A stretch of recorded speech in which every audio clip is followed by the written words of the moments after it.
नमस्कार मित्रांनो, मी शुभम पवार. मित्रांनो, एका कंपनीमधून तुम्ही आता दुसऱ्या कंपनीमध्ये जॉब करायला गेला असाल तर तुम्हाला तुमचा जुन्या कंपनीमधला PF हा नवीन कंपनीमध्ये ट्रान्सफर करणं गरजेचं आहे.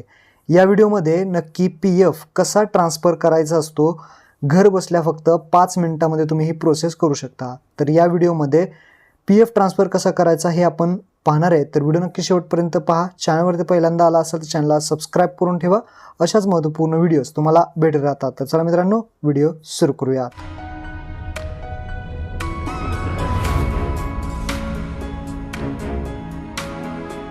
PF ट्रान्सफर करण्यासाठी तुम्हाला PFच्या ऑफिशियल वेबसाईटवरती यायचं आहे. वेबसाईटची लिंक खाली तुम्हाला डिस्क्रिप्शनमध्ये दिलेली आहे. इथं आल्यानंतर इथे ओके करायचं आहे आणि अशा पद्धतीने तुम्हाला इंटरफेस दिसेल. तुमच्याकडे UN नंबर पासवर्ड असणं गरजेचं आहे. UN नंबर तुमच्याकडे नसेल तर तुम्ही कंपनीकडून सुद्धा घेऊ शकता आणि इथे येऊन तुम्ही फॉरवर्ड पासवर्ड सुद्धा करून पासवर्ड बनवू शकता. जर तुम्हाला UN नंबर ऑनलाईन काढायचा असेल तर खाली ऑप्शन आहे नो युअर UN, त्यावरती क्लिक करून तुम्ही तुमचा UN नंबर इथे हरवला असेल किंवा माहीत नसेल तर तुम्ही इथे आधार कार्ड पॅन कार्डच्या माध्यमातून इथे ऑप्शन आहे नो युअर UN, यावरती क्लिक करून काढू शकता. आणि जर तुम्हाला पासवर्ड माहीत नसेल तर फॉरवर्ड पासवर्डवरती क्लिक करून तुमचा जो काही पासवर्ड आहे तो इथे तुम्ही बनवू शकता. आता तुमच्याकडे UN नंबर पासवर्ड असणं गरजेचं आहे. तर आपण इथे UN नंबर आणि पासवर्ड टाकून लॉग इन करणार आहे.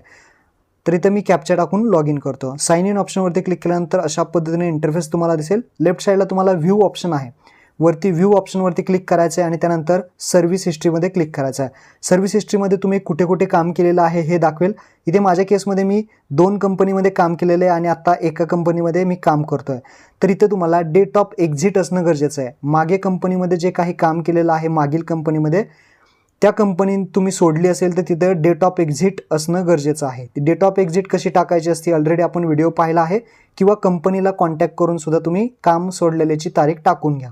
आता ज्या कंपनीमध्ये तुम्ही काम करताय आत्ता सध्या त्या कंपनीमध्ये आपण PF ट्रान्सफर करणार आहे. त्यासाठी ऑनलाईन सर्व्हिसेसवरती क्लिक करायचं आहे आणि इथे ऑप्शन आहे 1 मेंबर 1 EPF अकाउंट, हा 2 नंबरचा ऑप्शन आहे, त्यावरती क्लिक करायचं आहे.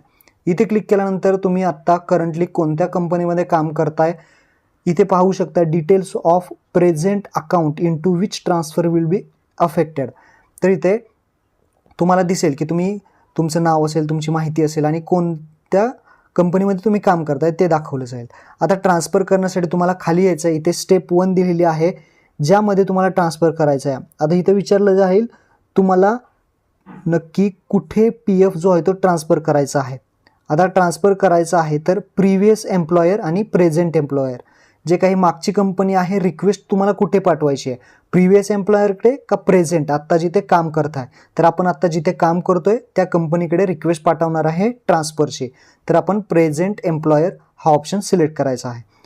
प्रेझेंट एम्प्लॉय ऑप्शन सिलेक्ट केल्यानंतर तुम्हाला मेंबर ID और UAN नंबर विचारला जाईल. आता काही जणांना जर इथे प्रेझेंट एम्प्लॉयरचा ऑप्शन येत नसेल तर कंपनीची DSC जी सिग्नेचर आहे ती एक्सपायर झाली असेल तर कंपनीला सांगा की रिन्युअल करायला. रिन्युअल केल्यानंतर हा प्रेझेंट एम्प्लॉयरचा ऑप्शन ॲटोमॅटिकली चालू होईल.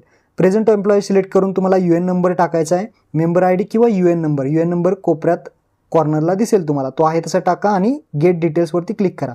गेट डिटेल्सवरती क्लिक केल्यानंतर इथे इस्टॅब्लिशमेंट दिसेल. तुम्ही कुठे कुठे आत्ता काम केलेलं आहे त्या कंपनीची नावे इथे दिसतील. ज्या कंपनीचा PF ट्रान्सफर करायचा आहे ती कंपनी तुम्हाला सिलेक्ट करायची आहे. तर माझ्या केसमध्ये इथे 3 कंपन्या आहेत. आता मी 2 कंपनीचा PF एका कंपनीमध्ये ट्रान्सफर करणार आहे. ज्या कंपनीचा PF आपण ट्रान्सफर करणार आहे तर ती कंपनी तुम्हाला इथे सिलेक्ट करायची आहे. तर मी 2 कंपनी इथे सिलेक्ट करणार आहे. एक पहिली सिलेक्ट केली, त्यानंतर पुन्हा इथे जाऊन दुसरी सिलेक्ट करतो. अशा मी 2 कंपन्या सिलेक्ट केले. या 2 कंपनीचा मी PF जो आहे तो करंट मी जिथे काम करतोय तिथे मी ट्रान्सफर करणार आहे. तर अशा पद्धतीने तुम्हाला जे दाखवतंय ते त्या पद्धतीने तुम्ही इथे कंपनी सिलेक्ट करा. आणि लेफ्ट साईडला इथे ऑप्शन आहे ह्या कंपनी सिलेक्ट करायला विसरू नका. मी इथे 2 कंपन्यात काम केल्यामुळे मी दोन्ही कंपनीचा ट्रान्सफर तिसऱ्या कंपनीमध्ये करणार आहे PF. तर अशा पद्धतीने तुम्हाला हे सिलेक्ट करायचं आहे. सिलेक्ट करून आता एकदम सोपी पद्धत आहे. तुम्ही सबमिटेड टू कुठे सबमिट करताय म्हणजे ही रिक्वेस्ट कुठं जाणार आहे, प्रेझेंट एम्प्लॉयरला जाणार आहे.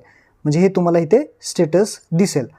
म्हणजे आपण जो काही PF ट्रान्सफर करणार आहे तो आत्ता जिथे आपण काम करतोय तिथे सगळा पूर्ण PF ट्रान्सफर होणार आहे. खाली येऊन स्टेप 2 आहे ज्यामध्ये OTP will be send to Aadhaar mobile number. Aadhaar कार्डला जो मोबाईल नंबर लिंक आहे त्यावरती OTP जाणार आहे. तर इथे कन्सेंट द्यायचं आहे. इथे जे टर्म्स अँड कंडिशन ॲक्सेप्ट आहेत तिथे क्लिक करून गेट OTP वरती क्लिक करायचं आहे. गेट OTP वरती क्लिक केल्यानंतर आधार कार्डला जो मोबाईल नंबर लिंक आहे तो इथे OTP येईल. तो OTP इथे टाकून सबमिट ऑप्शनवरती क्लिक करायचं आहे. एकदम सोपी पद्धत आहे. सबमिट ऑप्शनवरती क्लिक केल्यानंतर तुमची जी काही रिक्वेस्ट आहे ती रिक्वेस्ट सबमिट झालेली आहे. इथे क्लिक हिअरवरती क्लिक करून ट्रॅक स्टेटसवरती क्लिक करून स्टेटस चेक करू शकता. इथे फॉर्म 13 जो भरलेला आहे आपण त्याचा फॉर्मची PDF आहे जे ट्रान्सफर करतोय आपण त्याची जी PDF आहे ती सुद्धा इथे डाउनलोड करू शकता. आता जी काही तुमची प्रेझेंट कंपनी आहे जिथे काम करताय त्या कंपनीमध्ये तुमची रिक्वेस्ट जाणार आहे आणि रिक्वेस्ट गेल्यानंतर ती कंपनी ॲक्सेप्ट करेल.